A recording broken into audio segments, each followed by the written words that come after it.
verso Il vento va di là. nord-est. E Quindi chiama buono? Sembrerebbe diretta verso nord-est, pare sia di buon auspicio. Brucia la veccia in Prato della Valle, fumo e scintille vanno verso nord-est, quindi, secondo la tradizione, il 2014 sarà un anno proficuo. Se lo augura anche il sindaco Ivo Rossi, in vista delle primarie il 2 febbraio e poi delle amministrative di maggio. Ma oggi è stata soprattutto la festa dei bambini. Ti fa paura o ti è simpatica la Befana?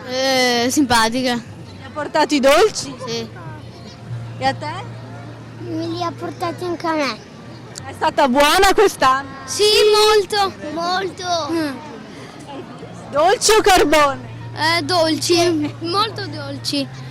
E anche un poco carbone. A migliaia, tutti con il naso all'insù, hanno atteso che i vigili del fuoco di Padova accendessero l'enorme pira alta oltre 20 metri, che da questa mattina troneggiava in Prato della Valle. E c'era pure lei, la Befana burlona, che li ha fatti divertire. Fate un sorriso tutti! Fate un sorriso che vi riprende! Ma bello però!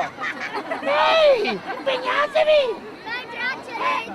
Anche secondo la simpatica vecchietta, il 2014 sarà un buon anno. La pira andrà sicuramente dove porterà bene, perché sarà un 2014 strepitoso!